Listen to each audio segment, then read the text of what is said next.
జై హో బీసీ. మా బీసీ సోదరులందరూ గతంలో ఒక అవకాశం ఇవ్వాలని చెప్పి ఒక దుర్మార్గమైన రాజుని తెచ్చుకున్నాం.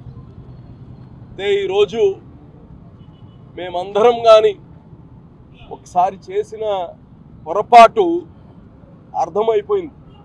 బూటపు మాటలు, అబద్ధ వాగ్దానాలు. ఒక చిన్న మాట, బీసీ సోదరులు అంటేనే చేతి వృత్తులతో ఇవాల్వ్ అయిన ఒక కులాలు ఇవన్నీ. ఇది కుల వృత్తులు. చంద్రబాబు నాయుడు గారు ఉన్నప్పుడు వీళ్ళకి ఈ కుల వృత్తులు రాబోయే రోజుల్లో మొత్తం మెకనైజ్డ్ అయిపోతున్నాయి. 10 మంది చేసే పని ఒక మిషన్ చేసేస్తూ ఉంది.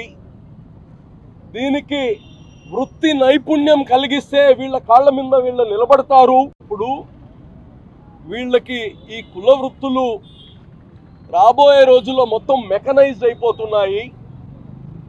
10 మంది చేసే పని ఒక మిషన్ చేసేస్తూ ఉంది. దీనికి వృత్తి నైపుణ్యం కలిగిస్తే వీళ్ళ కాళ్ళ మీద వీళ్ళు నిలబడతారు అనే ఆలోచనతో ఆదరణ అనే స్కీమ్ తీసుకొని వచ్చా. డబ్బులు జేబులో పెడితే ఖర్చు అయిపోద్ది. ఆ పనిముట్లు ఇస్తే శ్రద్ధ పనిపైన ఉంటుంది.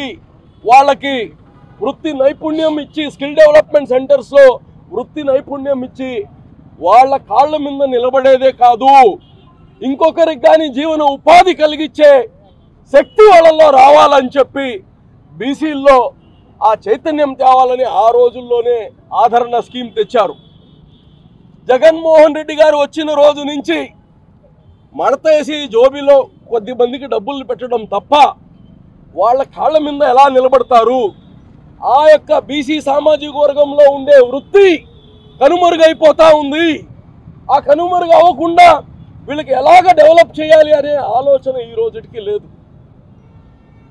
పెద్దలు చెప్తారు, దెర్ ఇస్ ఎ ప్రావర్బ్, చేపలు తినడం కాదు నేర్పియాల్సింది, చేపలు వేట ఎట్ట ఆడాలి, చేపల్ని ఎలా పట్టాలి నేర్పియాలంటారు. అంటే వృత్తి నైపుణ్యం నేర్పిస్తే తన కాళ్ళ మీద నిలబడి తన జీవితంతో పాటు ఇతరులను కానీ బాగు చేసే శక్తి వస్తుంది. ఈరోజు జగన్మోహన్ రెడ్డి వల్ల అందరూ నాశనం అయిపోయారు. ప్రత్యేకంగా ఈరోజు తెలుగుదేశం పార్టీ అంటేనే బీసీల పార్టీ. దానికోసం ఇది కమ్మవాళ్ల పార్టీ అని ఎన్నో ప్రయత్నాలు చేశారు. ఇక్కడ నిలబడి ఉండే వాళ్ళందరూ దానికి ఉదాహరణ. మేమందరమే ఇక్కడ అధ్యక్షుడు కమ్మ ఆయన లేరు, ఇక్కడ ఇప్పుడు నిలబడేవారు కమ్మవారు లేరు. కావాలని ఒక కమ్మ అని పూయడానికి చూశారు. వాళ్ళ పార్టీ రెడ్ల పార్టీ, ఇది కమ్మ వాళ్ళ పార్టీ కాదు, బీసీల పార్టీ తెలుగుదేశం అంటే.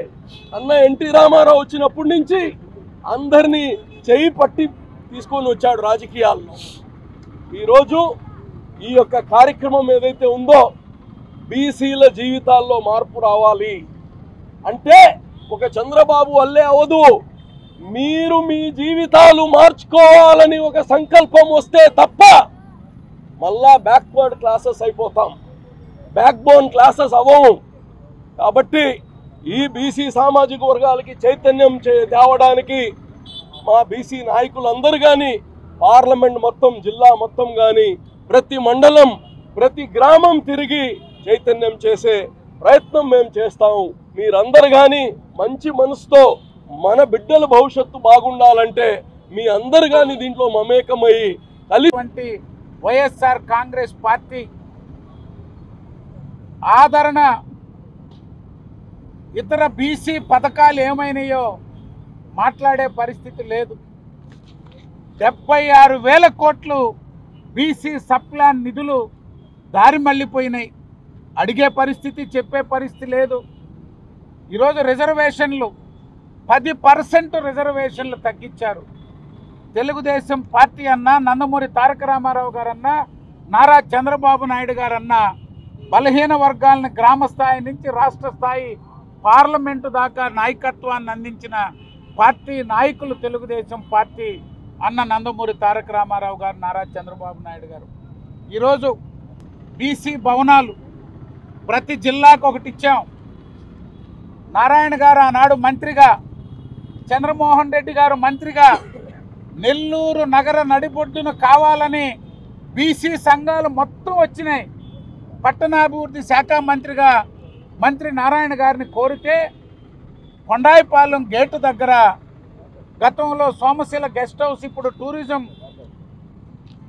హోటల్ పక్కనే అందరినీ ఒప్పించి అధికారులందరినీ పదే పదే పిలిచి రివ్యూలు చేసి ఇస్తే మన జిల్లాకి కూడా మొట్టమొదటిసారిగా నారాయణ గారి తర్వాత మంత్రి అనిల్ కుమార్ గారికి మంత్రి పదవి వచ్చిందని చెప్పి పార్టీలకు అతీతంగా బీసీలు సంతోషించారు.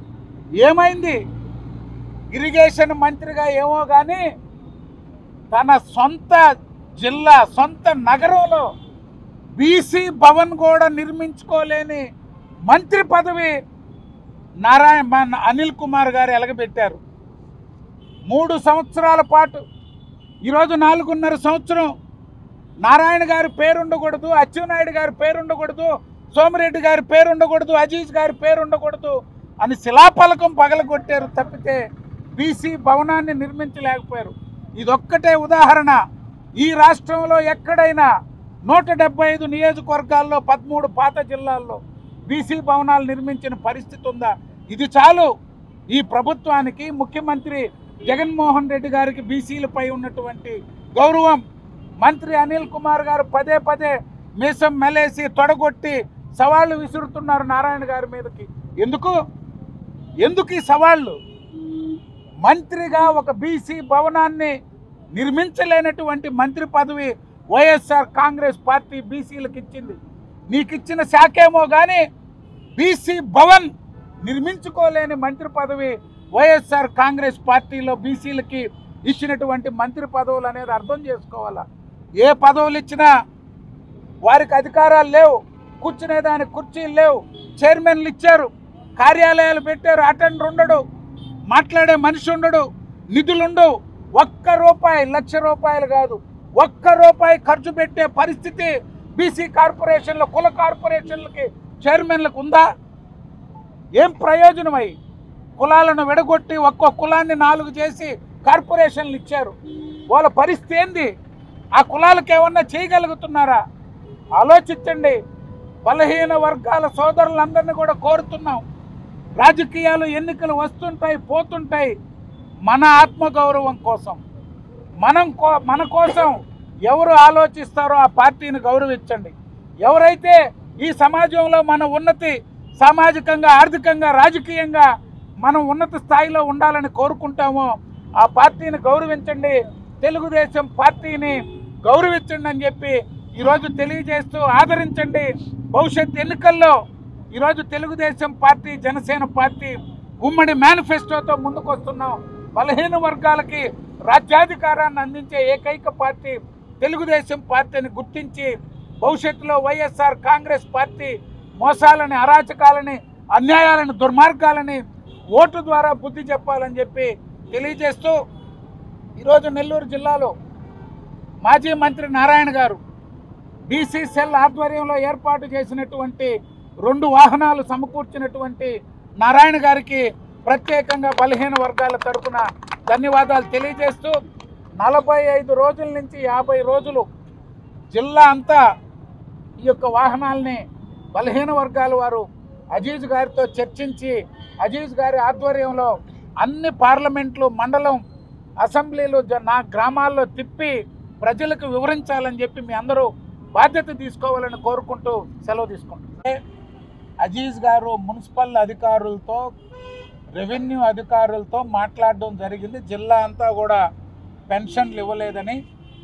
మేము ఒక్కటే తెలియజేస్తున్నాం, 2,000 రూపాయలు తెలుగుదేశం పార్టీ పెన్షన్ పంపిణీ చేసి 6 నెలల తర్వాత అధికారంలోకి వచ్చిన వైఎస్ఆర్ కాంగ్రెస్ పార్టీ ఇంకా 2,000 మేము ఇచ్చామని చెప్పుకుంటున్నారు. ఒక మోసపు వాగ్దానాలు, బూటకపు ప్రకటనలు తప్పితే, సోషల్ మీడియా ద్వారా ఇతర పార్టీలపై బురద చల్లడం తప్పితే వారికి చిత్తశుద్ధి లేదనేటువంటిది దీంతోనే అర్థమవుతుంది. నమస్కారాలండి. ఈరోజు బీసీ జేహో ప్రోగ్రాము నెల్లూరు జిల్లాలో తెలుగుదేశం పార్టీ నుంచి ఈరోజు ప్రారంభించడం జరిగింది. బీసీలు మొదటి నుంచి ఈ రాష్ట్రంలో అణగారిన వర్గం. అంటే వాళ్ళందరూ చిన్న చిన్న చేతి వృత్తులు చేసుకునేవాళ్ళు, చాలా చిన్న చిన్న చేతి వృత్తులు. అయితే ఎవరైనా ఏ రాష్ట్రంలో అయినా ఏ దేశంలో అయినా డెవలప్ కావాలంటే వాళ్ళు చట్టసభల్లో ఉండాలి. చట్టసభలు అంటే పార్లమెంటు, అసెంబ్లీ కాదు, లోకల్ బాడీస్ ఉన్నాయి, మున్సిపాలిటీస్ ఉన్నాయి, మండలం ఉన్నాయి, జడ్పీటీసీలు ఉన్నాయి. వీటన్నిటిలో కూడా ఇవి కూడా చట్టసభలే, లోకల్గా చట్టసభలు అవి. అంటే లోకల్గా అక్కడ కావాల్సిన వాళ్ళ యొక్క సమస్యలకు సంబంధించి వాళ్ళు అక్కడ డెసిషన్స్ తీసుకుంటారు. అటువంటి వాటిల్లో బీసీలకి ఆస్కారం ఇస్తే, అంటే ఆ చట్టసభ లోకల్ బాడీస్లో వాళ్ళు కూడా ఎంటర్ అయితే వాళ్ళ సమస్యలని వెలుగెత్తి చాటగలరు. ఆ సభల్లో అది జడ్పీటీసీ కావచ్చు, లేదా పంచాయతీ కావచ్చు, లేదా మున్సిపాలిటీ కావచ్చు, లేదా కార్పొరేషన్ కావచ్చు, వాటిల్లో వాళ్ళ గొంతుని వెలుగెత్తి చాటించడం వల్ల వాళ్ళ సమస్యలు సాల్వ్ అవుతాయి, ఆ వర్గం కూడా డెవలప్ అవుతుందనే ఉద్దేశంతో ఆ రోజు ఎన్టీ రామారావు గారు, తర్వాత చంద్రబాబు నాయుడు గారు 34% రిజర్వేషన్ అడుగుకోవడం జరిగింది. 34% ఇచ్చింది. అందుకే అంబేద్కర్ గారు ఎస్సీ ఎస్టీలకి భారతదేశంలో రిజర్వేషన్ ఇవ్వబట్టి ఈరోజు వాళ్ళందరూ ఐఏఎస్, ఐపీఎస్, ఐఆర్ఎస్ ఆఫీసర్లు, వాళ్ళల్లో ఎంతో డెవలప్మెంట్ వచ్చింది, చైతన్యం వచ్చింది. అదేవిధంగా మన రాష్ట్రంలో బీసీలని డెవలప్ చేయాలనేదంతా first time NT Rama Rao garu reservation కొంత 20% ఇస్తే, తర్వాత నారా చంద్రబాబు నాయుడు గారు వచ్చి 34% ఇచ్చారు. ఇచ్చిన ఉద్దేశం ఏంది? వాళ్ళని డెవలప్ చేయాలా. ఈ రాష్ట్రంలో 50% పైగా బీసీలు ఉన్నారు. బీసీలు డెవలప్ కావాలంటే ఖచ్చితంగా ఏ వర్గమైనా ప్రపంచంలో డెవలప్ కావాలంటే చట్టసభల్లో వాళ్ళ వాయిస్ ఉండాలి. వాళ్ళు మెజారిటీ ఉంటే వాళ్ళకి కావాల్సిన సాధించుకుంటారు, వాళ్ళ వర్గాలు డెవలప్ అవుతారు. ఆ ఉద్దేశంతో ఇస్తే ఈ ప్రభుత్వం జగన్మోహన్ రెడ్డి మళ్ళా దాన్ని 24% తీసుకొచ్చాడు. అది బీసీలకు చేసింది. ఆయన నేను బీసీలకు చేస్తున్నా అంటున్నాడు. ఆయన చేసిన నిజ స్వరూపం అది. నిజంగా బీసీలు డెవలప్ కావాలంటే లోకల్ బాడీస్లో ఖచ్చితంగా మెజారిటీ వాళ్ళు ఉండాలి. కానీ తెలుగుదేశం చేసిన దాన్ని ఆయన నిర్విరామం చేసి ఈరోజు ఎంతో అన్యాయం చేశాడు. అదేవిధంగా 75,000 కోట్ల పైగా ఫండ్స్ని దారి మళ్ళించేశాడు. ఏదైతే వాళ్ళకి రావాల్సింది ఉందో వాటిని దారి మళ్ళించాడు. అదేవిధంగా బీసీ భవనాలు ఇప్పుడే చెప్పారు అజీజ్ గారు, బీదా రవిచంద్ర, బీసీ భవనాలు ప్రతి జిల్లాకి 13 జిల్లాలకి 13 బీసీ భవనాలు శాంక్షన్ చేయటం, ఆ రోజు ఇమీడియట్గా శంకుస్థాపన చేయటం, టెండర్ ఇవ్వటం, వర్క్ చేయటం చేస్తే అది అట్నే ఆగిపోయింది. ఏంది బీసీలకు చేసిన వాళ్ళు?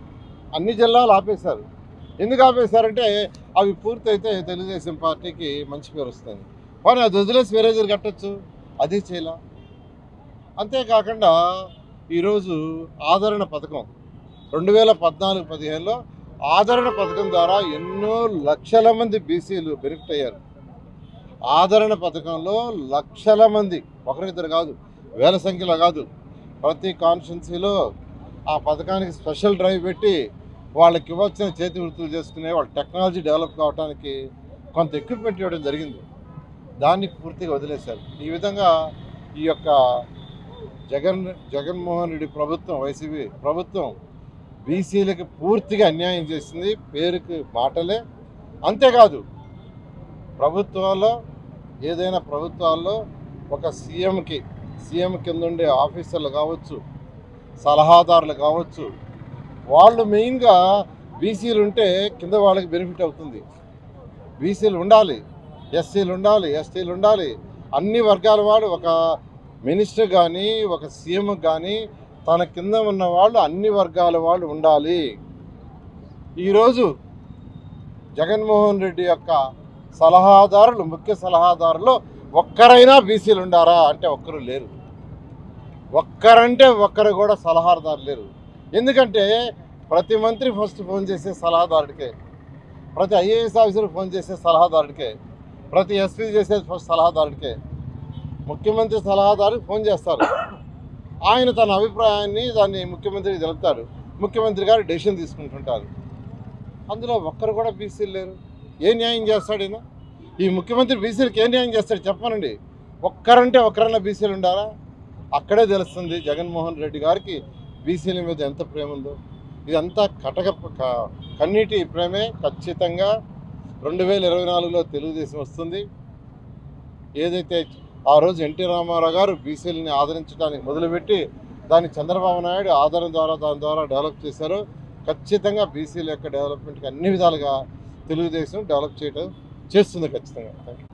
గడిచిన 4 సంవత్సరాల పైగా వైఎస్ఆర్ కాంగ్రెస్ పార్టీ అధికారంలోకి వచ్చిన నాటి నుంచి ఈ రాష్ట్రంలో బలహీన వర్గాలపై జరుగుతున్నటువంటి దాడులు, కేసులు, హత్యలు, భూ ఆక్రమణలు, అరాచకాలపై తెలుగుదేశం పార్టీ 4.5 సంవత్సర కాలం పదే తెలియజేసిన ఈ ప్రభుత్వంలో ఎటువంటి చలనం లేదు. ఈరోజు తెలుగుదేశం పార్టీ ఓ బుక్ రిలీజ్ చేశాం. ఈ రాష్ట్రంలో వైఎస్ఆర్ కాంగ్రెస్ పార్టీ అధికారంలోకి వచ్చాక 74 మంది తెలుగుదేశం పార్టీ ఇతర రాజకీయ పక్షాల బీసీ నేతల్ని దారుణంగా హత్య చేశారు. 5,000 మందికి పైగా దాడు